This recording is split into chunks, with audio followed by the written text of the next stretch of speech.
ನಮಸ್ಕಾರ ಎಲ್ರಿಗೂ ಸೌಜನ್ಯ ಸ್ಟೋರ್ಸ್ಗೆ ಸ್ವಾಗತ. ನಾನು ಸೌಜನ್ಯ ಕೀರ್ತಿ. ಫಸ್ಟ್ ಟೈಮ್ ಒಂದು ಟ್ರಾವೆಲ್ ವ್ಲಾಗ್ ಮಾಡ್ತಾ ಇದ್ದೀನಿ. ಅದರಲ್ಲೂ ಈ ವ್ಲಾಗ್ ನನಗೆ ಪರ್ಸ್ನಲಿ ಸ್ಪೆಷಲ್. ಏನಕ್ಕಂದ್ರೆ ನನ್ನ ಲೈಫ್ನಲ್ಲೇ ಫಸ್ಟ್ ಟೈಮ್ ಇಂಟರ್ನ್ಯಾಷನಲ್ ಟ್ರಿಪ್ ಹೋಗ್ತಾ ಇದ್ದೀನಿ. Congratulation brother. ಫ್ಯಾಮಿಲಿ ಜೊತೆ ನಾವೆಲ್ಲರೂ ಫ್ರೆಂಡ್ಸ್ ಎಲ್ಲ 4 ಜನ ಫ್ಯಾಮಿಲಿ ಒಟ್ಟಿಗೆ ದುಬೈ ಹೋಗ್ತಾ ಇದೀವಿ. ಸೊ ಈ ವ್ಲಾಗ್ನಲ್ಲಿ ಎಲ್ಲೆಲ್ಲಿ ಹೋಗಿದ್ವಿ, ಏನು ಎತ್ತ ಅಂತೆಲ್ಲ ನೀವು ಕೂಡ ನೋಡ್ಬೋದು. ಸೊ ಫಸ್ಟ್ ಬಟ್ಟೆ ಪ್ಯಾಕಿಂಗ್ ಇಂದ ಶುರು ಮಾಡೋಣ ಬನ್ನಿ. ಇವಳು ಬಟ್ಟೆ ಪ್ಯಾಕ್ ಮಾಡ್ಕೊಳ್ಳೋದು ಮಾತ್ರ ತೋರಿಸ್ಯಾಳೆ, ನಾನು ಶೂಟೇ ಮಾಡಿಲ್ಲ. ಇರಲಿ, ಇದು ಮುಗಿಸ್ಕೊಂಡು ಡೈರೆಕ್ಟ್ ಫ್ರೆಂಡ್ ಮನೆಗೆ ಹೋದ್ವಿ. ಆ ಬ್ಲೂ ಜಾಕೆಟ್ ಹಾಕೊಂಡ್ಬರ್ತೇನಲ್ಲ, ವಾಸು ಅಂತ ಕಲಾಕಾರ ಅವನು. ಅವ್ರ ಪಕ್ಕದಲ್ಲಿ ಬರ್ತಾ ಇರೋರೆ ಅವರ ಧರ್ಮಪತ್ನಿ ಲಾವಣ್ಯ, ಹಾಗೆ ಅವ್ರ ಮಗ ಚಿರಂತ್. 4 ಕಪ್ಪಲ್ಲು, ಒಂದು ಕಾರಲ್ಲಿ 2 ಕಪ್ಪಲ್ಲು ಬೇರೆ ಬೇರೆ ಕಡೆಯಿಂದ ಬರ್ತೀವಿ. ಏರ್ಪೋರ್ಟಿಗೆ ಹೋಗ್ತಾ ಇದೀವಿ. ಟರ್ಮಿನಲ್ 2.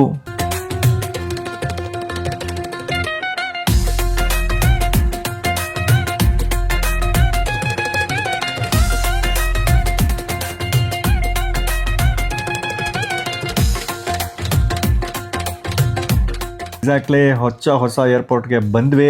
ನಮ್ಮನೆ ಓನರು ನಮ್ಮ ಲಗೇಜ್ನೆಲ್ಲ ನೋಡ್ಕೊಂಡು ಹೋಗ್ತಿದ್ದಾರೆ. ಈ ಕಣ್ಣಲ್ಲಿ ಇನ್ನೀ ಏನೇನ್ ನೋಡ್ಬೇಕೋ ಕಾಣೆ. ಆ ದೃಶ್ಯವನ್ನು ನೀವು ನೋಡ್ತಾ ಇದ್ದೀರಾ. ಇದು ಎಕ್ಸ್ಕ್ಲೂಸಿವ್, ನಮ್ಮಲ್ಲಿ ಮಾತ್ರ. ವಿಡಿಯೋಗೋಸ್ಕರ ಬಿಲ್ಡಪ್ ತಗೊಂತಿದ್ದಾಳೆ ಇವಳು. ಪೂರ್ತಿ ನಾನೇ ತಳ್ಳಿದ್ದು. ಎಂಥದೂ ಇಲ್ಲ, ನಾನೇ ತಳ್ಳಿದ್ದು. ಅಪ್ಪನ ಹಾಗೆ ಮಗ ಕೂಡ ಬಿಲ್ಡಪ್ ತಗೊಳ್ತಾನೆ. ಅದನ್ನ ನೀವೀಗ ನೋಡ್ತಾ ಇದ್ದೀರಾ. ಇಲ್ಲಿ ನೋಡಿ, ಸಕ್ಕದಾಗಿದೆ. ಎಲ್ಲ ರಿಯಲ್ ಬಳ್ಳಿಗಳು. ಅದಕ್ಕೆ ನೀರಿಗೂ ಮೇಲೆ ರೆಡಿ ಮಾಡಿದಾರಂತ. ಇದನ್ನೇನು ಯಾರು ಹತ್ತಿ ನಿಂತು ನೀರು ಹಾಕಂಗೆ ಇಲ್ಲ, ಆಟೋಮ್ಯಾಟಿಕ್ ಆಗಿ ಅಲ್ಲಿ ಮಾಡಿದ್ದಾರೆ.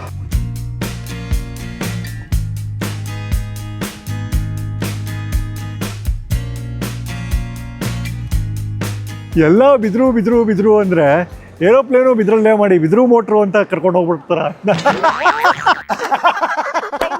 ಒಂದು ಕಾಫಿ ಕುಡಿದ್ರೇನೆ 30 ಫೋಟೋ ತೆಗೆದು ಸ್ಟೇಟಸ್ಗೆ ಹಾಕ್ತೀವಿ. ಇನ್ನು ಏರ್ಪೋರ್ಟ್ಗೆ ಹೋದ್ರೆ ಬಿಡ್ತೀವಾ ಫೋಟೋ ಸೆಷನ್.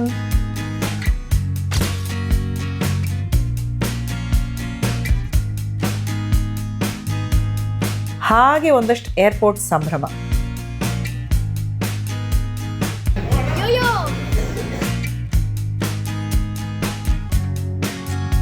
ಹಂಗೂ ಹಿಂಗೂ ಏರ್ಪೋರ್ಟ್ನೆಲ್ಲ ದಾಟ್ಕೊಂಡು ಬಂದು ಫ್ಲೈಟ್ ಟೈರ್ಗೆ ನಿಂಬೆಹಣ್ಣು ಇಟ್ಬಿಟ್ಟು ಅದನ್ನ ವಿಡಿಯೋ ಮಾಡ್ಕೋಬೇಡಿ, ಬೇಕಾದ್ರೆ ಇಡಿ ಅಂದ್ರು. ಅದಕ್ಕೆ ವಿಡಿಯೋ ಮಾಡ್ಕೊಂಡಿಲ್ಲ. ನಿಂಬೆಹಣ್ಣು ಇಟ್ಬಿಟ್ಟು ಫ್ಲೈಟ್ ಮೂವ್ ಆಯ್ತು.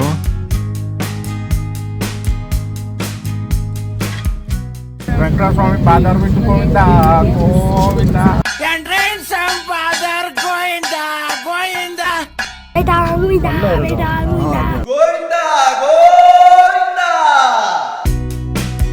ಹಿಂಗೆ ಕಣ್ಣು ಮುಚ್ಕೊಂಡು ಹಿಂಗೆ ಬಿಟ್ವಿ. ನೋಡಿದ್ರೆ ಅಬುದಾಬಿಲಿ ಕರ್ಕೊಂಬಂದು ಇಳಿಸ್ಬಿಟ್ಟಿದ್ದಾರೆ ಗುರು.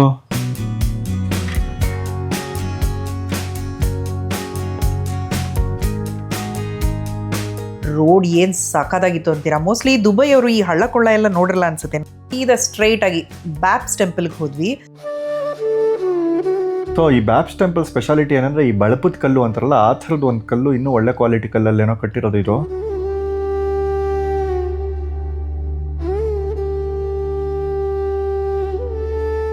ಚೆನ್ನಾಗಿ ಮಾಡ್ಕೊಂಡಿದ್ದಾರಪ್ಪ. ಏನೋ ಒಂಥರ ನಮ್ಮ ದೇಶದ ದೇವಸ್ಥಾನ ನೋಡ್ದಂಗೆ ಆಯಿತು.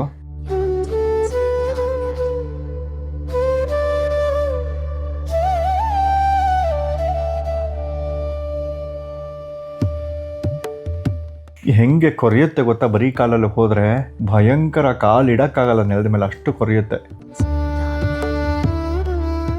ಆಂಬಿಯನ್ಸ್ ಅಂತೂ ಸಕ್ಕದಾಗಿತ್ತು. ಎಲ್ಲ ದೇವ್ರನ್ನೂ ಒಂದೇ ಕಡೆ ಕೂರಿಸಿದ್ರು. ಸೊ ನೀವು ಈಶ್ವರನಿಗೆ ಜಪ ಮಾಡ್ತೀರಾ, ಕೃಷ್ಣನ್ ಕೇಳ್ಕೊಳ್ತೀರಾ, ವೆಂಕಟೇಶ್ವರ ಸ್ವಾಮಿನ ಕೇಳ್ಕೊಳ್ತೀರಾ, ಆಂಜನೇಯ, ರಾಮ, ಸೀತಾ ಎಲ್ಲರನ್ನೂ ಒಂದೇ ಕಡೆ ನೋಡಿದ್ವಿ. ಸಕ್ಕದಾಗಿತ್ತು.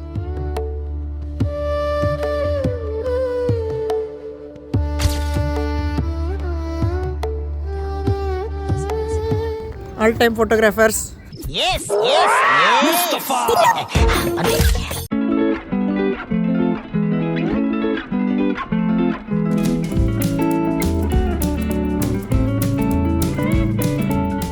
ಇಡ್ಲಿ ಎಷ್ಟು ಗಣೇಶ್?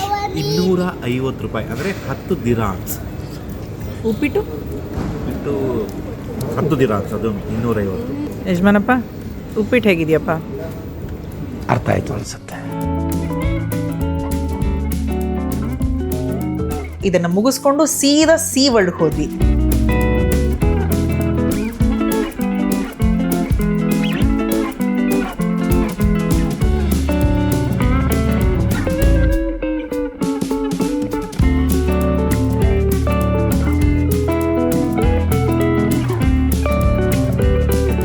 ಸೀ ವರ್ಲ್ಡ್ ಆ್ಯಕ್ಚುಲಿ ಹೊರಗಡೆಯಿಂದ ನೋಡಿದಾಗ ನಿಜವಾಗ್ಲೂ ಇದರೊಳಗಡೆ ಈ ಥರ ಒಂದು ವರ್ಲ್ಡ್ ಇದೆ ಅಂತಲೇ ಐಡಿಯಾ ಇರಲಿಲ್ಲ.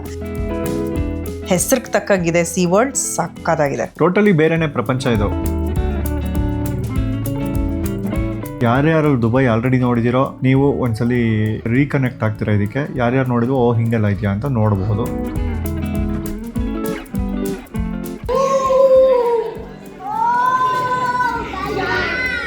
ನಮ್ಮ ವಿಭಿನ್ನು ಅಲ್ಲಿ ಮೇಂಟೆನೆನ್ಸ್ ಮಾಡ್ತಾ ಇದ್ರಲ್ಲ, ಅವ್ರನ್ನೂ ಬಿಟ್ಟಿಲ್ಲ, ಅವ್ರ ಜೊತೆನೂ ರಾಕ್ ಪೇಪರ್ ಸೀಸರ್ ಆಡ್ತಾ ಇದ್ದೆ ನೋಡಿ. ಪಾಪ ಅವರು ಸೋ ಕೋಆಪರೇಟಿವ್, ಎಲ್ಲ ಮಕ್ಳಿಗೂ ರಿಯಾಕ್ಟ್ ಮಾಡ್ತಾ ಇದ್ರು.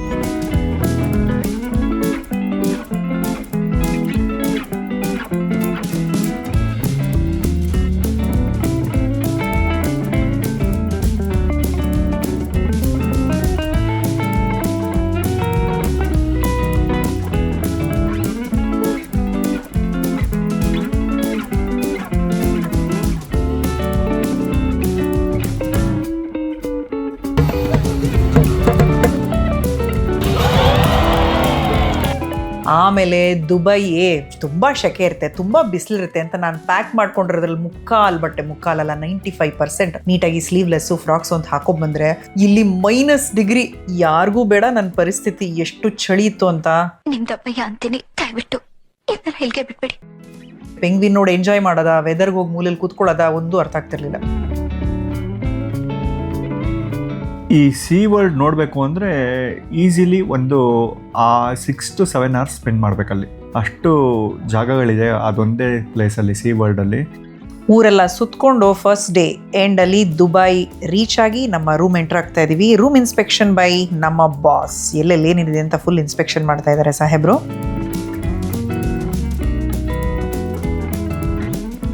ರೂಮ್ ಚೆಕ್ ಇನ್ ಆಗಿ ಊಟಕ್ಕೆ ಅಂತ ಆಚೆ ಹೋದ್ರೆ ದುಬೈನಲ್ಲೂ ಕೀರ್ತಿ ಫ್ಯಾನ್ಸು ನೋಡಿ, ಅವ್ರ ಹೆಸರಲ್ಲಿ ರೆಸ್ಟೋರೆಂಟ್ ಓಪನ್ ಮಾಡಿಟ್ಟಿದ್ದಾರೆ. ನಮ್ಮ ಕೀರ್ತಿ ಹವಾ ದುಬೈಯಲ್ಲೂ ಇದೆ ಅಂತ ಆಯ್ತು. ಇನ್ನು ಸರ್ನ ಹಿಡಿಯಂಗೆ ಇಲ್ಲ. ಅಭಿಮಾನ ಮನಸ್ಸಲ್ಲಿರಲಿ. ಡೇ 1 ಇವತ್ತು ಮುಗಿಸಮ್ಮ, ಡೇ 2 ಹೋಗ್ಬಿಡೋಣ. Okay, thank you.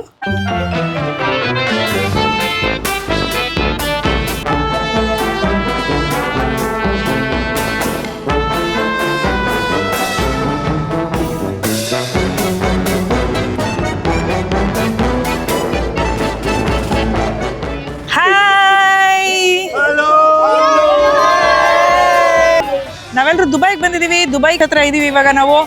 ಈ ನಮ್ಮ ಫ್ರೆಂಡ್ಸ್ ಗ್ರೂಪ್ಗೆ ನಾವು ಅಂತ ಹೆಸರಿಟ್ಕೊಂಡಿದೀವಿ. ನಾವೇ ಇದೀವಲ್ಲ ಅಂತ, ಅದಕ್ಕೆ ನಾವು ಅಂತ ಹೆಸರಿಟ್ಕೊಂಡಿದೀವಿ. ಸೂಪರ್ ಅಲ್ಲ, ಹಂಸಲೇಖ ಅವ್ರೇನ್ ಬರೆಯಲ್ಲ.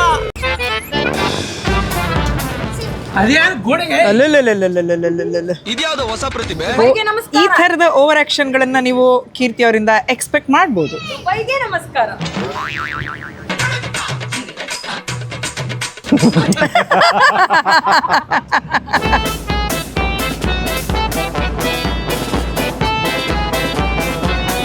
ಇವನು ಗಣೇಶ್ ಅಂತ ನಮ್ಮ ಗ್ರೂಪಿಗೆ ಪ್ರಥಮ ಪೂಜೆಗೆ ಅಧಿಪತಿ ಗಣಪತಿ. ಯಾಕಂದ್ರೆ ನಾವು ಫಸ್ಟ್ ಇವನ್ಗೆ ಏನ್ ಮಾಡಿದ್ರು ಹೇಳೋದು, ಯಾಕಂದ್ರೆ ಇವ್ನು ಲಾಸ್ಟ್ ಬರ್ತಾನೆ. ಇವರು ವಾಸು ಅಂತ, ಮನೆ ಅಂದಮೇಲೆ ವಾಸು ಇರಬೇಕು. ಸೊ ನಮ್ಮ ಗ್ರೂಪಲ್ಲಿ ಇವನು ಇರಬೇಕು. ಇವನು KPMG ಅಂತ ಒಂದು ದೊಡ್ಡ ಕಂಪನಿಯಲ್ಲಿ ಮ್ಯಾನೇಜರ್ ಆಗಿದ್ದಾನೆ. ನಾವೇ ಒಂದು 15 ವರ್ಷದಿಂದ ಅಲ್ಲೇ ಕೆಲಸ ಹೋಗ್ತಾ ಇದ್ದಾನೆ. ಅಲ್ಲಿ ಬೇರೆ ಎಲ್ಲರೂ ಕೆಲಸ ಸಿಗ್ತಾ ಇದೆಯೋ ಇಲ್ವೋ ಗೊತ್ತಿಲ್ಲ, ಅಲ್ಲೇ ಇದ್ದಾನೆ. ಒಟ್ಟು ನಾವು ಯಾರು KPMG ಕಂಪ್ನಿಗೆ ಹೋದರೆ ಇವನೇ ನಮ್ಮನ್ನು ಇಂಟರ್ವ್ಯೂ ಮಾಡೋದು. ತುಂಬ ಒಳ್ಳೆ ಸ್ಥಾನದಲ್ಲಿದ್ದಾನೆ.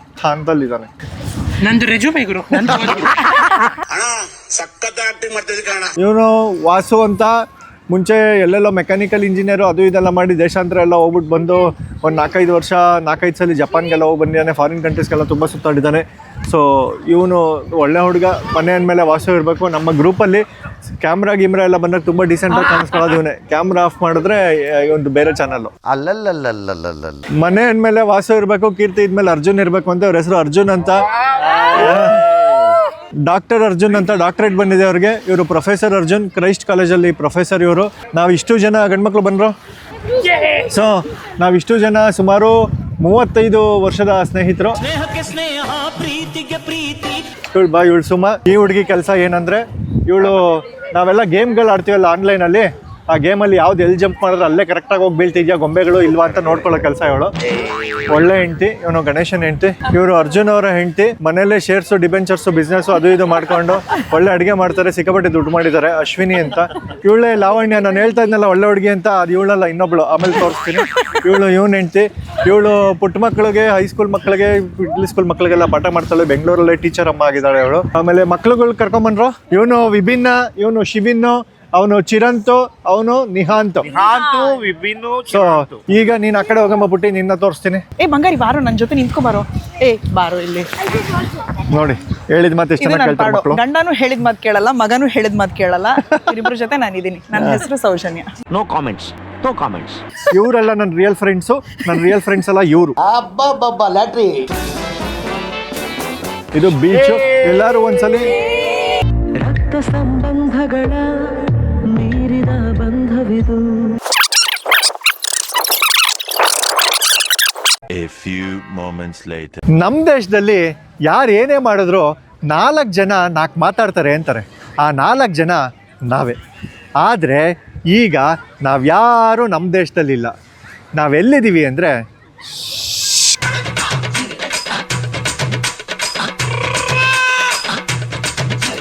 ಗೊತ್ತಾಯ್ತಾ? ನಾವೆಲ್ಲರೂ ದುಬೈಯಲ್ಲಿದ್ದೀವಿ. ಈಗ ನೀವು ಏನು ಬೇಕಾದ್ರೂ ಮಾಡಿ, ನಾವು ಯಾರೂ ಮಾತಾಡಲ್ಲ. ನಿಮ್ಮ ಖುಷಿ ನಿಮ್ಮದು, ನಮ್ಮ ಖುಷಿ ನಮ್ಮದು. ಏನಂತೀರಾ? ಬರೋಣ? ಬಾಯ್ ಬಾಯ್. ಅಕ್ಕಪಕ್ಕನೇ 2 ಬೀಚ್ ಇತ್ತು. ನಮ್ಮ ಈ ಕೆಲವು ಚೇಷ್ಟೆಗಳನ್ನು ಮುಗಿಸ್ಕೊಂಡು ಈ ಸುಂದರ ದೃಶ್ಯಗಳನ್ನೆಲ್ಲ ನೋಡಿಕೊಂಡು ಒಂದು ಹೋಟೆಲ್ಗೆ ಬಂದ್ವಿ. ಹೊಟ್ಟೆ ಹಸಿದಾಗ ಟೈಮು ರೇಟು ಏನು ನೋಡಬಾರ್ದು, ತಿಂತಾ ಇರಬೇಕು. ಹೊಟ್ಟೆ ಹಸಿದಾಗ ಕಾಸ್ಟ್ಲಿ ನೋಡಬಾರ್ದು, ತಿಂತಾ ಇರಬೇಕು. ಈ ಬಾಲಾಟ ಅಂತ ಹೆಸರಿಟ್ಕೊಂಡು ಆಟ ಆಡ್ಬೋದು. ಇದನ್ನ ಬಾಲಾಟ ಅಂತ ಕರಿಬೋದು. ಬಾಲ್ಗಳ ಮೇಲೆ ಬಿದ್ದು ಆಡಿದ್ವಿ, ಮಜಾ ಇತ್ತು ಇದಂತೂ. ಹೆಂಗಿದು ಕತೆ ಇದು? ಇಂಥ ಜನ ಎಲ್ಲಿ ಸಿಗ್ತಾರೆ ನಿಮ್ಗೆ? ಹೊಡಿರಿ ಚಪ್ಪಾಳೆ, ಹೊಡಿರಿ. ಇದು ಅಯಾ ಯೂನಿವರ್ಸ್ ಅಂತ. ಸುತ್ತಮುತ್ತ ಕನ್ನಡಿ ಇಟ್ಟು ಚಿಣ್ಮಿಣ್ಕಿ ಇಟ್ಟು ಪೌಡ್ರ್ಗಳು ಹಾಕ್ಬಿಟ್ಟು ಮಾಡಿರೋ ಜಾಗ ಇದು. ಒಂಥರ ಮಜಾ ಇದೆ. ಎಲ್ಲಿ ನೋಡಿರೋ ಲೈಟು, ಎಲ್ಲಿ ಮಿರರ್ ಇದೆ, ಎಲ್ಲಿ ನಾವಿದ್ದೀವಿ ಏನೂ ಗೊತ್ತಾಗಲ್ಲ.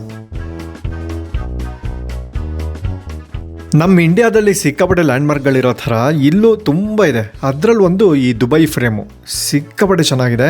ಸಿಕ್ಕಾಪಟ್ಟೆ ಹೈಟು, ಇಡೀ ಸಿಟಿ ವ್ಯೂ ಕಾಣುತ್ತೆ ಇಲ್ಲಿ ಮೇಲೆ ಹತ್ತಿ ಹೋದರೆ. ತುಂಬ ಚೆನ್ನಾಗಿದೆ. ಈ ದುಬೈ ಫ್ರೇಮಲ್ಲಿ ನಿಂತ್ಕೊಂಡು ನೋಡಿದ್ರೆ ಹೊರಗಡೆ ಪ್ರಪಂಚ, ದುಬೈ ತುಂಬ ಚೆನ್ನಾಗಿ ಕಾಣುತ್ತೆ ಸಿಟಿ. ಇದನ್ನು ಮುಗಿಸಿ ಈ ಕ್ರೂಸ್ಗೆ ಊಟಕ್ಕೆ ಬಂದ್ವಿ. ಇಲ್ಲಿ ಬೋಟಲ್ಲಿ ಹೋಗಬೇಕು. ಕ್ರೂಸ್ ಅಂತ ಎಲ್ಲ ಗೋವಾಲಿ ಕ್ರೂಸ್ ಕೇಳಿದ್ದೀವಲ್ಲ, ಆ ಥರ ದುಬೈಯಲ್ಲೊಂದು ಕ್ರೂಸ್ ಡಿನ್ನರ್ನ ಅಲ್ಲಿ ಅರೇಂಜ್ ಮಾಡಿದ್ರು. ಅಲ್ಲಿ ಹೋದ್ವಿ, ಸಕ್ಕತ್ತಾಗಿತ್ತು. ಇಡೀ ದುಬೈನ ಸಿಟಿ ಒಳಗಡೆ ಬೋಟಲ್ಲಿ ಕೂತ್ಕೊಂಡು ನೋಡ್ಕೊಂಡು ಊಟ ಮಾಡ್ಕೊಂಡು. ನಮ್ಮೂರಲ್ಲಿ ಇದನ್ನ ಮಾಡಿದ್ರೆ ಇದನ್ನ ಒಳಚರಂಡಿ ವ್ಯವಸ್ಥೆ ಥರ.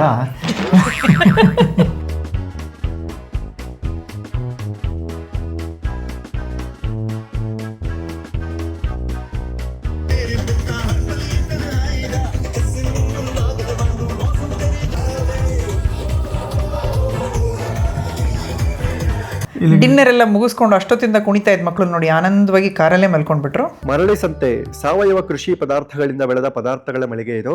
Pure organic store. ಇಲ್ಲಿ ಮರದ ಗಾಣದ ಎಣ್ಣೆ ಸಿಗುತ್ತೆ, ಹಸುವಿನ ಶುದ್ಧ ತುಪ್ಪ ಸಿಗುತ್ತೆ, ಮಜ್ಜಿಗೆ ಕಡಿದು ಬೆಣ್ಣೆ ಮಾಡಿದ ತುಪ್ಪ ಕೂಡ ಸಿಗುತ್ತೆ, ಕಾಡ್ ಜೇನ್ ಸಿಗುತ್ತೆ, Chikkamagaluru authentic Arabia filter coffee, ಪಂಚಗವ್ಯ ಪ್ರಾಡಕ್ಟ್ಸು, ಸಿರಿಧಾನ್ಯದ ಹಿಟ್ಟುಗಳು, ರಾಜಮುಡಿ ಅಕ್ಕಿ, ಕೆಂಪಕ್ಕಿ, ಕಪ್ಪಕ್ಕಿ, ಈ ಥರ ವೆರೈಟಿ ಅಕ್ಕಿಗಳು ಸಿಗುತ್ತೆ. ಇಮ್ಯುನಿಟಿ ಬೂಸ್ಟರ್ ಪೌಡರ್ ಸಿಗುತ್ತೆ. ಈ ಥರ ಇನ್ನೂ ಹಲವಾರು ಐಟಮ್ಗಳು ಸಿಗುತ್ತೆ. ಅಕ್ಷಯಕಲ್ಪ ಪ್ರಾಡಕ್ಟ್ಸ್ ಕೂಡ ಸಿಗುತ್ತೆ. JP ನಗರದ ರಂಗಶಂಕರದ ಹತ್ರ ಇದೆ. ಅಲ್ಲಿಂದ ಸುಮಾರು 20-30 ಮೀಟರ್ ಅಷ್ಟೇ. ಹೋಮ್ ಡೆಲಿವರಿ ಕೂಡ ಇದೆ ಬೆಂಗಳೂರವರಿಗೆ. ಡೇ 3 ಚಿನ್ನದಿಂದ ಶುರು ಮಾಡೋಣ ಅಂತ ಗೋಲ್ಡ್ ಸೂಕಿಗೆ ಹೋಗ್ತಾ ಇದ್ದೀವಿ.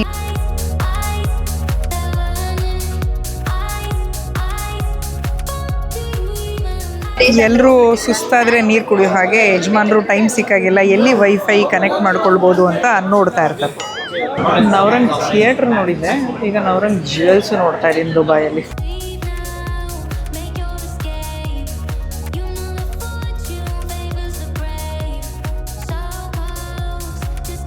ನಾವು ಹೋಗಿದ್ದ ಟೈಮ್ಗೆ ನಾವಿದು ಜನವರಿಯಲ್ಲಿ ಹೋಗಿದ್ದು. ಸೊ ಆಗ ಇರೋ ಗೋಲ್ಡ್ ರೇಟ್ಗೆ ನಮ್ಮ ಇಂಡಿಯಾ ರೇಟ್ಗೂ ಒಂದು 1500 600 ಕಡಿಮೆ ಇತ್ತು. ಬಟ್ ಏನ್ ಅನ್ಸುತ್ತೆ ಗೊತ್ತಾ, ಅಕಸ್ಮಾತ್ ಯಾರಾದ್ರೂ ದುಬೈಗೂ ಗೋಲ್ಡ್ ಪರ್ಚೇಸ್ ಮಾಡಬೇಕು ಅಂತಿದ್ರೆ ನೀವೊಂದು 20 ಗ್ರಾಮ್ 30 ಗ್ರಾಮ್ ತರ ಪ್ಲಾನ್ ಮಾಡಿದ್ರೆ ನಿಮಗೆ ವರ್ತ್ ಸೇವ್ ಆಗುತ್ತೆ.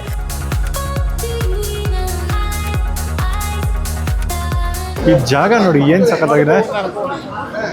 ಫುಲ್ ನೆರಳು, ಒಳಗಡೆ ಗಾಡಿಗಳ ಅಲೋ ಇಲ್ಲ, ಸುತ್ತಮುತ್ತ ಎಲ್ಲ ಸೈಡಲ್ಲಿ ಗೋಲ್ಡ್ ಅಂಗಡಿಗಳು, ಸಿಲ್ವರ್ ಅಂಗಡಿ, ಗೋಲ್ಡ್ ಅಂಗಡಿ.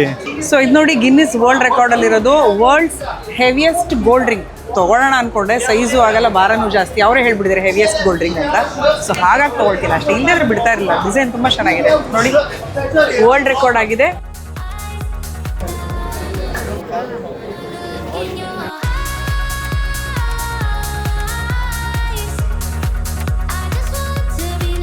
ಅದಾಗಿದ ತಕ್ಷಣ ಸ್ಕೈ ವಾಕು, ಗ್ಲಾಸ್ ಬ್ರಿಡ್ಜ್ ಇದೆ ಒಂದು, ಸಾಕಾಗಿದೆ. ಅದು ಒಂದು ಲ್ಯಾಂಡ್ ಮಾರ್ಕ್ ಪ್ಲೇಸು. ಅಲ್ಲಿಗೆ ಹೋಗಿ ಅಲ್ಲೂ ತುಂಬ ಟಾಪಿಂದ ಇಡೀ ಸಿಟಿ ಕಾಣುತ್ತೆ.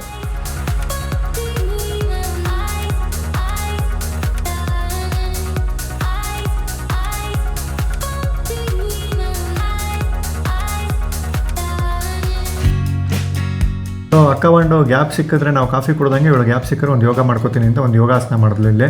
ನಾವು ಅದನ್ನು ಸಹಿಸ್ಕೊಂಡು ನಮಸ್ಕಾರ ಮಾಡ್ಕೊಂಡು ಇವಳಿಗೆ.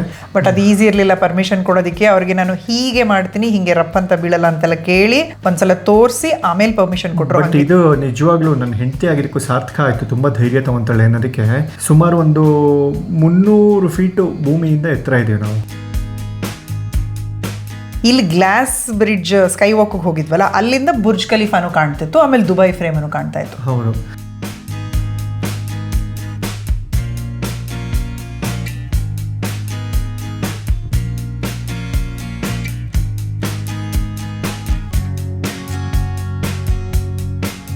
ಒಂದು 400 ಅಡಿ ಹೈಟಲ್ಲಿ ಇದೀವಿ ಭೂಮಿಗಿಂತ. ಟ್ರಾನ್ಸ್ಪರೆಂಟ್ ಗ್ಲಾಸಲ್ಲಿ ನಾವು ಜಾರಬಂಡಿ ಆಡಿದ್ರೆ ಹೆಂಗಿರುತ್ತೆ ಹೇಳಿ.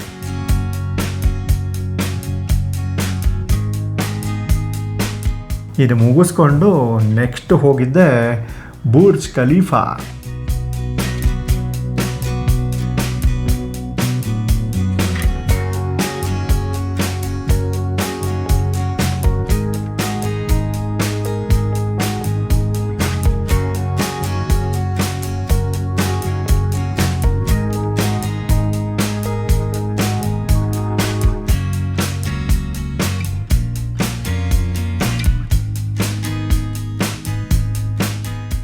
ಬುರ್ಜ್ ಖಲೀಫಾ ಸ್ಪೆಷಾಲಿಟಿ ನಿಮ್ಗೆ ಆಲ್ರೆಡಿ ಗೊತ್ತಿದೆ. ಸುಮಾರು 2,25,000ಕ್ಕೂ ಹೆಚ್ಚು ಅಡಿ ಇರೋವಂಥ ಕಟ್ಟಡ, ಪ್ರಪಂಚದ ಅತಿ ಎತ್ತರದ ಕಟ್ಟಡ ಬುರ್ಜ್ ಖಲೀಫಾ. ಈ ಲಿಫ್ಟ್ ಸ್ಪೆಷಾಲಿಟಿ ಏನು ಗೊತ್ತಾ, ಬರೀ 1 ನಿಮಿಷಕ್ಕೆ 124 ಫ್ಲೋರಿಗೆ ಕರ್ಕೊಂಡು ಹೋಗ್ತಿರು. ಈ ಅಪ್ಪ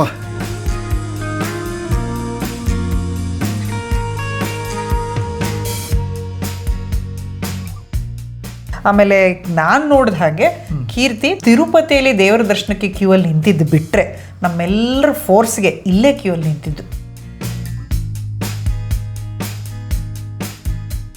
ಇಲ್ಲಿ ಮನೆಗಳಿದೆಯಂತೆ, ಆಫೀಸ್ಗಳಿದೆಯಂತೆ, ಸದ್ಯಕ್ಕೆ ನಾವು ಇದೀವಪ್ಪ. ತುಂಬ ಚಳಿ ಆಗ್ತಿದೆ, ಶೋ ಆಗ್ತಿದೆ, ಆಗ್ತಿದೆ. ಡೇ 4 ಶುರು ಆಗಿದ್ದೆ ಈ ಮಿರಾಕಲ್ ಗಾರ್ಡನ್ಗೆ ಹೋಗಬೇಕು. ನಮ್ಮ ಲಾಲ್ಬಾಗ್ ಫ್ಲವರ್ ಶೋ ಎಲ್ಲ ನೋಡಿದ್ವಲ್ಲ, ಇಂಡಿಪೆಂಡೆನ್ಸ್ ಡೇಗೆ, ರಿಪಬ್ಲಿಕ್ ಡೇಗೆ. ಇವರ ಮೇಂಟೆನೆನ್ಸ್ ಇದೆಯಲ್ಲ, ನೀರಿಲ್ಲದೆ ಇರೋ ದೇಶ ಇದು. ಅಂಥದ್ರಲ್ಲಿ ಈ ಥರ ನ್ಯಾಚುರಲ್ ಹೂಗಳನ್ನು ಇಷ್ಟು ಡಿಸೈನ್ ಆಗಿ ತುಂಬ ಬ್ಯೂಟಿಫುಲ್ ಆಗಿ ಮೇಂಟೈನ್ ಮಾಡಿರೋದಕ್ಕೆ ನಿಜವಾಗ್ಲೂ ಹ್ಯಾಟ್ಸ್ ಆಫ್ ಹೇಳಲೇಬೇಕು ಇವರಿಗೆ.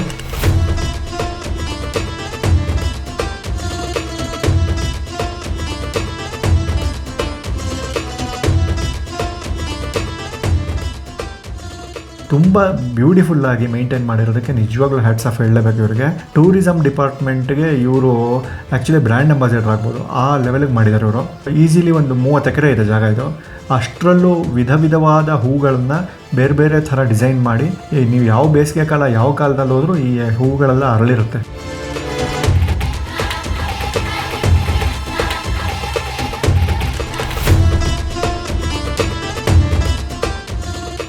ಇಲ್ಲಿ ಪೂರ್ತಿ ನೀರನ್ನ ಹಾಕಿ ಮೇಂಟೈನ್ ಮಾಡಿರೋ ಜಾಗದಿಂದ ನೀರಿಲ್ಲದೆ ಇರೋ ಜಾಗಕ್ಕೆ ಹೋದ್ವಿ. ಮರಳುಗಾಡಲ್ಲಿ ಗಾಡೀಲಿ ಆ ಮರಳ ಮೇಲೆಲ್ಲ ಹತ್ತಿಸ್ಕೊಂಡು ಕರ್ಕೊಂಡು ಹೋಗ್ತಾರೆ. ಈ ರೇಸ್ ಗಾಡಿಗಳು ನೋಡಿದಾರಲ್ಲ, ಹಾಗೆ ಈ ಬೆಟ್ಟ ಗುಡ್ಡ ಪೂರ್ತಿ ಮರಳಲ್ಲೇ ಇದೆ. ಅದನ್ನು ಈಸಿಲಿ ಒಂದು 150-200 ಸ್ಪೀಡಲ್ಲಿ ಓಡಿಸ್ತಾರೆ.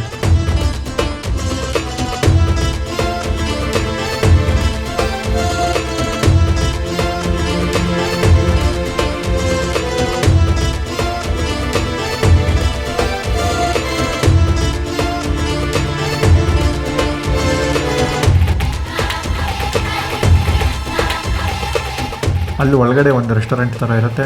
ಅಲ್ಲಿ ಈ ಥರ ಎಲ್ಲ ಡಾನ್ಸ್ ಎಲ್ಲ ಇರುತ್ತೆ. ಊಟದ ನೋಡಿ ಈ ಥರ ಹೇಗೆಂದರೆ ಕೆಳಗಡೆ ಹಾಗೆ ಫೈರ್ ಹಾಕಿ ಬಿಸಿ ಮೇಂಟೈನ್ ಮಾಡೋದಕ್ಕೆ ಮಾಡಿದ್ದಾರೆ. ತಿಂಡಿಗಳೆಲ್ಲ ಹೀಗೆ ಉಯ್ಯಾಲೆಯಲ್ಲಿ ತೂಗ್ತಾ ಇದೆ.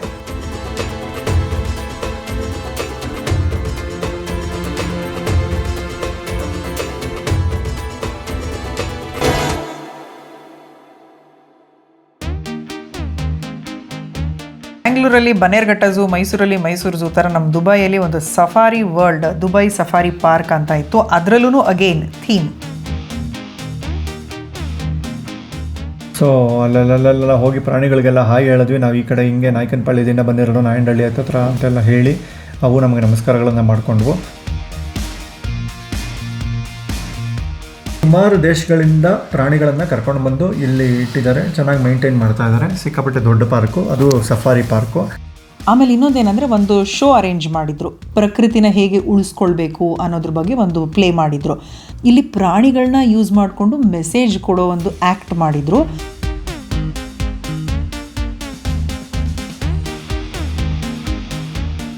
ಇಲ್ಲೇ ಒಂದು ಬಸ್ ಇಟ್ಕೊಂಡಿರ್ತಾರೆ. ಇದರಿಂದ ಎಲ್ಲೆಲ್ಲೋ ಕರ್ಕೊಂಡು ಹೋಗ್ತಾರೆ ನಮಗೆ. ಆ ಬಸ್ಸಲ್ಲೆಲ್ಲ ಓಡಾಡಿಕೊಂಡು ಕಿಟಕಿಯಿಂದನೇ ನೋಡಿರ್ತೀವಿ.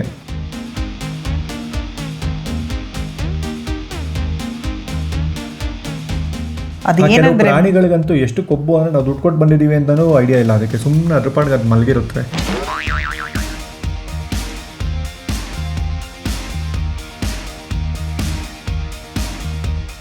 ರಿಬ್ಬಿನೂ ಹಾಕ ಪಚ್ಕೊಂಡಿದೆ. ಹೌದಾ, ಅನ್ನ ಸಾಂಬಾರ್ ಬೇಕಾ?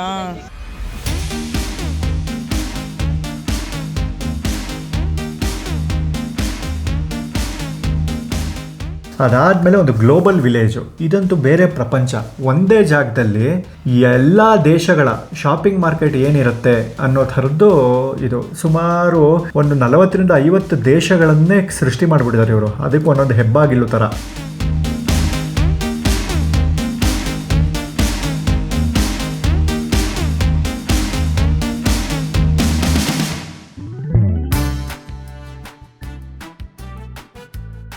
ಲಾಸ್ಟ್ ಡೇ ದುಬೈಯಲ್ಲಿರೋ ನಮ್ಮ ಹೋಟೆಲ್ ಚೆಕ್ಔಟ್ ಮಾಡಿ ಸೀದಾ ಈ ಅಬುದಾಬಿಲಿರೋ ಮಾಸ್ಕ್ಗೆ ಬಂದ್ವಿ. ನಮ್ಮಲ್ಲಿ ತಾಜ್ ಮಹಲ್ ಇದೆಯಲ್ಲ ಆ ಥರ ಇವರು, ಬಟ್ ಅದಕ್ಕೆ ಒಂದು 100 ಪಟ್ಟು ದೊಡ್ಡದಾಗಿ ಮಾಡ್ಕೊಂಡಿದ್ದಾರೆ. ಒಳಗೆ ಕ್ಯಾಮ್ರಾ ಅಲೋ ಇರಲಿಲ್ಲ, ಹಾಗಾಗಿ ಒಳಗಡೆ ಇಂಟೀರಿಯರ್ ತೋರಿಸಿಲ್ಲ. ಈಸಿಲಿ ಒಂದು 2 ಅವರ್ಸ್ ಬೇಕು. ಮೇಲ್ಗಡೆ ಅಷ್ಟು ದೊಡ್ಡ ಮಾಸ್ಕ್ ಕೆಳಗಡೆ ಪೂರ್ತಿ ಮಾಲು. ಆ ಥರ ಅತಿ ದೊಡ್ಡ ಮಾಲ್ ಮೇಲೆ ಮಾಸ್ಕು. ಇವರು 1 ಇಂಚು ಜಾಗನೂ ಬಿಟ್ಟಿಲ್ಲ. ಅಷ್ಟು ಸ್ಮಾರ್ಟಾಗಿ ಪ್ಲ್ಯಾನ್ ಮಾಡಿ ಸಿಕ್ಕಾಪಟ್ಟೆ ಚೆನ್ನಾಗಿ ಮಾಡ್ಕೊಂಡಿದ್ದಾರೆ.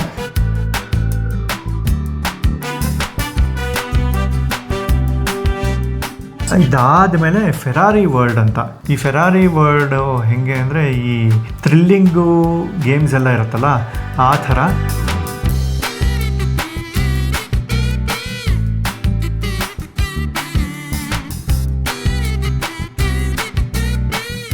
ಮತ್ತೆ ಫನ್ ವರ್ಲ್ಡ್, ವಂಡರ್ಲಾದ ಅಪ್ಡೇಟೆಡ್ ವರ್ಷನ್, ಸಿಕ್ಕಾಪಟ್ಟೆ ಅಪ್ಡೇಟೆಡ್ ವರ್ಷನ್. ಯಾರ್ಯಾರಿಗೆ ಥ್ರಿಲ್ಲಿಂಗ್ ಗೇಮ್ಸು ಇದೆಲ್ಲ ಆಡಬೇಕು ಅಂತ ಆಸೆ ಇರುತ್ತೋ ಅವರು ಈ ಫೆರಾರಿ ವರ್ಲ್ಡ್ಗೆ ಹೋಗ್ಬೋದು. ನಮ್ಮ ಮಕ್ಕಳು ಹುಡುಗರು ಎಲ್ಲರೂ ಸಿಕ್ಕಾಪಟ್ಟೆ ಎಂಜಾಯ್ ಮಾಡೋರು. ನಾನು ಇದರಿಂದ ಸ್ವಲ್ಪ ದೂರ. ನಾನು ಇವರೆಲ್ಲ ಆಡಿದ್ರೆ ಫೋಟೋ ತೆಕ್ಕೊಳ್ಳೋರು ಒಬ್ರು ಬೇಕಲ್ಲ. ಸೊ ಹಾಗಾಗಿ ನಾನು ಇವ್ರದ್ದೆಲ್ಲ ವೀಡಿಯೋ ತೆಕ್ಕೊಂಡೆ. ಇಲ್ಲದೆ ಇದ್ರೆ ಅವರು ಸ್ಪೈಡರ್ ಮ್ಯಾನ್ ಗೊತ್ತಿದ್ರಲ್ಲ, ಟ್ರೈನಿಂಗ್ ಕೊಟ್ಟಿರೋದೇ ಕೀರ್ತಿ. ಒಂದು ಬಿಲ್ಡಿಂಗಿಂದ ಇನ್ನೊಂದು ಬಿಲ್ಡಿಂಗ್ ಹೇಗೆ ಹಾರೋದು ಅನ್ನೋದೆಲ್ಲ.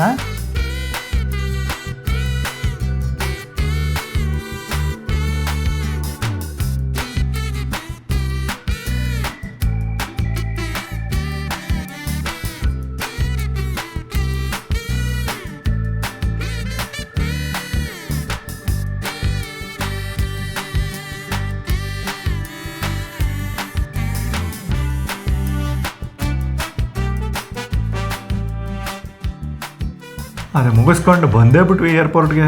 ಆ ಕರೆನ್ಸಿ ಕ್ರೇಜ್ಗೆ ನಮ್ಮ ಮಕ್ಕಳು ಪಾಪ ಎಣಿಸ್ತಾ ಇದ್ರು, ಇಲ್ಲಿ 10 ರೂಪಾಯಿ 20 ರೂಪಾಯಿ ಅನ್ನೋ ಹಾಗೆ ಇಷ್ಟು ದಿರಾನ್ಸ್ ಇದೆ ಅಷ್ಟು ದಿರಾನ್ಸ್ ಇದೆ ಅಂತ ಅವ್ರ ಖುಷಿ ಅವ್ರಿಗೆ. ಎಣಿಸ್ಕೊಂಡು ಒಂದಂತೂ ತುಂಬ ಒಳ್ಳೆ ಮೆಮೊರಬಲ್ ಟ್ರಿಪ್ ಇದು. ಬೇಸಿಕಲಿ ಇದ್ರಲ್ಲಿ ನಾವೇನೇನು ಮಾಡಿದ್ವಿ, ಯಾವ್ಯಾವ ಜಾಗ ಇದೆ ಅಂತ ಹೇಳಿದ್ವಿ. ಇದರಲ್ಲಿ ಇನ್ಫಾರ್ಮೇಷನ್ ಕೊಡೋ ಅನ್ನೋ ಯಾವ ಪ್ರಯತ್ನವೂ ಇರಲಿಲ್ಲ, ಯಾಕಂದರೆ ಇನ್ಫಾರ್ಮೇಷನ್ ಕೊಡೋ ಥರ ತುಂಬ ಜನ ತುಂಬ ದೊಡ್ಡದಾಗಿ ಮಾಡಿದ್ದಾರೆ. ಸೊ ಬಟ್ ಇದು ನಾವು ಹೆಂಗೆ ಎಂಜಾಯ್ ಮಾಡಿದ್ವಿ ಅನ್ನೋದು ಒಂದು ನಮ್ಮ ಖುಷಿನ ನಿಮ್ಮ ಜೊತೆ ಹಂಚ್ಕೊಳ್ಳೋಣ ಅಂತ ಅನ್ನಿಸ್ತು. ಸೊ ಹಾಗಾಗಿ ಇದೊಂದು ವ್ಲಾಗ್ ಮಾಡಿದ್ವಿ. ಏನು ಅನ್ನಿಸ್ತು ಕಮೆಂಟ್ ಮಾಡಿ. ಇಷ್ಟೆಲ್ಲ ಮುಗಿಸ್ಕೊಂಡು ಎಲ್ಲೆಲ್ಲೋ ಹೋಗಿ ಬೇರೆ ಬೇರೆ ದೇಶಕ್ಕೆ ಊರೆಲ್ಲ ಸುತ್ತಿದ ಮೇಲೆ ನಮ್ಮೂರಿಗೆ ಬಂದ ಮೇಲೆ ಬಂದಿದ್ದ ಫೀಲ್ ಏನು ಗೊತ್ತಾ? ಬಲಿಯ ಬೆನ್ನು ಹತ್ತಿ ನೂರಾರು ಊರು ಸುತ್ತಿ ಏನೇನೋ ಕಂಡ ಮೇಲೂ